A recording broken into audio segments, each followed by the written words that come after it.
सारी करिश्मा साजी तो केमिकल्स की थी, गन्ना तो सिर्फ नुमाइश के लिए इस्तेमाल किया जा रहा था।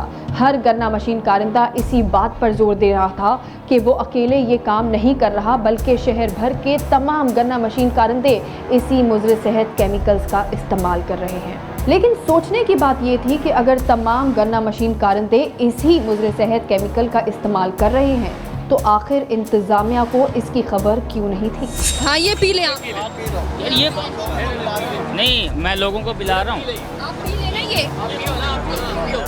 मकसद नहीं है। मैं एक मिनट बात सुनो तो सही। स्क्रीन है ना, ये पूरे हाथ के अंदर इतनी सी लगती है। आप एक चम्मच इतने से गिलास में डाल के पिलाओगे इसे। इनको बना के दे, जो ये हाँ खुद कर रहे हैं ना, इनको बना के दे। शरबत डाल के दे दो इसमें। हाँ, पीऊंगा। आपके लिए खास शरबत बना रहे हैं, आपके लिए खास शरबत बना रहे हैं। हैं? ये भी ज़्यादा है, ये ज़्यादा है, ये देखो, ये आप पी लो, ये पी लो, ये आप पी ले। हैं? नहीं पी जाऊंगा, मुझे क्या है।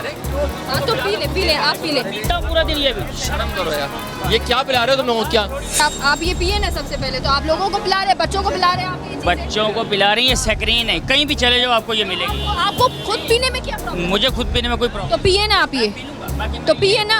हर जगह पे चल रही है। इस ठिये से एक केमिकल का मजीद इजाफा हो गया। यहाँ से मुज़र सेहत टाटरी भी बरामद हुई। फूड अथॉरिटी अमले ने टाटरी को पानी के साथ जमीन पर डाला तो तेजाबी झाग फूट पड़ा। अंदाजा लगाइए कि ये अज्जा इंसानी मैदे में किस दर्जे की तेजाबी तबाहकारियां मचाते हैं। अल्सर करता है ये जो है टाटरी, एक्सेस क्वांटिटी में डालते हैं, जिसकी वजह से मैदे में अल्सर होता है। ये आप देखें, ये हमने जमीन पर फेंका है, ये आपको नजर आ रहा है? जी, तो ये क्यों डालते हैं आप? हर जगह पे डलता है। हर जगह पे डलता है, आप भी डालेंगे। आपको शर्म नहीं आती थोड़ी सी? शर्म वाली बात है, पूरे कराची में ये चलता है। आपको शर्म नहीं आती? आप ये चीजें डालकर बच्चों को पिला रहे हैं। खुद पीते हैं? खुद के बच्चे हैं? बिल्कुल है, बच्चे पीते हैं तुम्हारे? पीते हैं। ये आप ये देखें, हमारी टीम ने इनको कहा कि ये जूस है, खुद पियो। भाई अगर आप दूसरों को पिला रहे हो, टाटरी डाल के पिला रहे हो और पता नहीं क्या क्या चीज़ें इसमें जो इंडस्ट्रियल कलर मिलाकर आप पिला रहे हो, अब वही चीज़ आपको खुद क्यों नहीं आपसे पी जा रही? तो इनका जवाब है जी, कोई खुद नहीं पी रहे, इनके बच्चे हैं वो ये नहीं पी रहे, लेकिन आपके मेरे जो बच्चे हैं जो यहाँ पर गर्मी में जो है वो इतनी शदीद गर्मी में सिर्फ जो है वो कम पैसों पर अपनी पॉकेट मनी से जूस पीने आते हैं, उनको ये जो है चंद पैसों की खातिर ये चीज़ें ये पिला रहे होते हैं। इनके घर से कुछ नहीं जाएगा क्योंकि इनको चंद पैसे ज़्यादा मिल जाएंगे। इस वक्त हमारे साथ जो है वो दानिश मौजूद है, जो कि सिंध फूड अथॉरिटी के जो है वो फूड सेफ्टी ऑफिसर हैं। उनसे जानेंगे कि आज की जो ये मुकम्मल कार्रवाई हुई है, किस तरह से जो है वो अब मज़ीद जो है प्रोसेस होगा, क्या आखिर जो है वो रद्द-ए-अमल होगा, आखिर किस तरह से आप लोगों की तरफ से कार्रवाई की जाएगी। आज जब हमने देखा तो ये बड़ी शॉकिंग चीज़ें थी हमारे सामने भी कि जो है ना वहाँ पे हमें सेक्रीन भी मिला है, हमें जो है वो आर्टिफिशियल कलर, जो इंडस्ट्रियल कलर जो होता है कपड़े रंगने के लिए, वो वहाँ पे इस्तेमाल हो रहा था। इसके अलावा जो है वहाँ पे इस्तेमाल हो रहा था या ऐसी कोई चीज़ इस्तेमाल हो रही थी जो उसको फॉर्मिंग एजेंट के तौर पे इस्तेमाल हो रही थी। वो सारी चीज़ें हमने जो है आज सैंपल भी ले लिया है और हम इसको लैब भी भेज रहे हैं। प्लस हमने इन सब जितने थे इन सबको तंबीह कर दिए कि जो है ना ये सारी चीज़ें जो है ना सही कर लें। अगर ये सही नहीं करते हैं तो हमारा जो सिंध फूड अथॉरिटी का एक्ट है जिसमें सेक्शन 45 है, उसके तहत हम जो है ना इनकी जुडिशल मजिस्ट्रेट को हम रिपोर्ट करेंगे और लॉ इन्फोर्समेंट एजेंसीज़ के साथ हम मिलकर इनके ऊपर कार्रवाइयाँ करेंगे। गन्ना मशीन माफिया से हासिल होने वाले मुज़र सेहत केमिकल्स कराची यूनिवर्सिटी के फूड साइंस डिपार्टमेंट गए, जहां प्रोफेसर गुफरान सईद ने क्या कहा, आइए जानते हैं। आज हमारे पास जो है वो गन्ने के जूस का जो है वो सैंपल यहाँ पर आया है। गन्ने का जूस जो है बड़ी एक कॉमन सी चीज़ है, हर जगह हर ठेले के ऊपर जो है वो मिल रहा होता है। ये वाला जो केमिकल है ये मार्केट में अमूमी तौर पे इसका केमिकल नेम अगर देखें तो SLS यानी सोडियम लॉराइल सल्फेट या सोडियम डोडासाइल सल्फेट के तौर पे जो है ये जाना जाता है।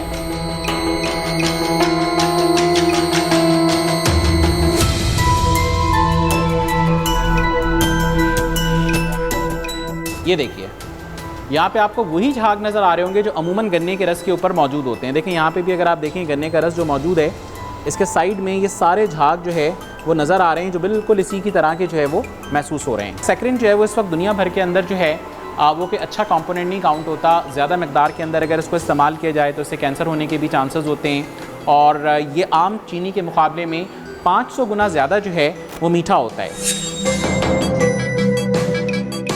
ये देखें बिल्कुल ट्रांसपेरेंट सा जो है वो एजेंट नीचे से आपको नज़र आ रहा होगा, तो ये पानी की तरह बिल्कुल हो जाता है स्वीटनिंग एजेंट जो है वो डलने के बाद। ये वो कलर है जो आप लोग लेकर आए हैं वहाँ से जो है वो ड्यूरिंग जो आपका गन्ने के रस वालों के पास से। तो अमूमन ये कलर जो है वो इस्तेमाल किया जाता है मुख्तलिफ डाइंग एजेंट के तौर पे, कपड़ों को डाई करने के लिए, दुपट्टों को डाई करने के लिए। इसको एक तरह से कह लें टेक्सटाइल डाई के तौर पे बड़ा कॉमन जो है वो कलर काउंट होता है। अच्छा, ये जो हमने बात की इस झाग बनाने वाले सब्सटेंस की, जो आम तौर पे डिटर्जेंट के अंदर भी इस्तेमाल किया जा रहा होता है और मुख्तलिफ चीज़ों में, जिसमें ये सरफेस के ऊपर झाग पैदा करता है, एक तरह से कह लें सरफेक्टेंट के तौर पे ये काम कर रहा होता है। अमूमी तौर पे जो मुख्तलिफ किस्म के डिटर्जेंट और वॉशिंग सोडा वगैरह जो होते हैं उसमें भी इसका इस्तेमाल किया जाता है। तो इसका एक इम्पैक्ट ये आता है कि अगर ये डिटर्जेंट या अगर अमूमन जो है वो एक तरह से कह लें कि वॉशिंग पाउडर टाइप की अगर कोई चीज़ मिला दी गई है जो कि झाग पैदा करेगी, तो उसका इम्पैक्ट ये होगा कि ये स्टमक में जाने के बाद स्टमक की लाइनिंग को डिस्टर्ब करती है। और स्टमक लाइनिंग डिस्टर्ब होने का मतलब ये होता है कि मैदे के अंदर अल्सर होने के भी चांसेस हो सकते हैं। इसी तरह से मुख्तलिफ़ किस्म के जो है वो अंदर मैदे में, आंतों के अंदर जो है ज़ख़म बन सकते हैं।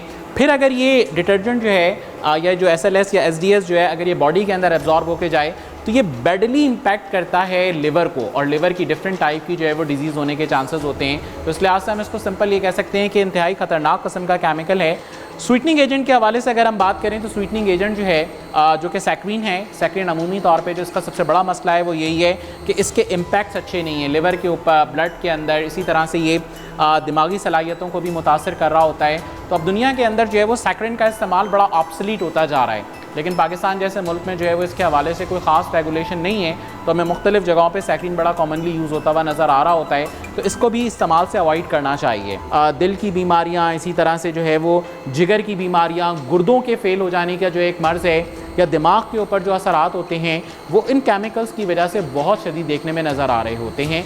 स्पेशली जो मुख्तलिफ़ किस्म की जो एजोडाइज़ हैं जो टेक्सटाइल में इस्तेमाल होती हैं वो आम तौर पे स्टमक और स्टमक लाइनिंग्स को बुरी तरह से मुतासर करती हैं और पूरे GIT सिस्टम को जो है वो इम्पैक्ट कर रही होती हैं।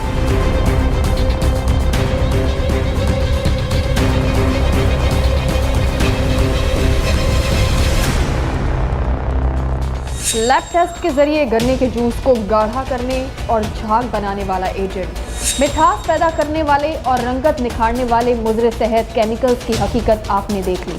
अब इनसे होने वाले अमराज के बारे में जानते हैं माहिर डॉक्टर से।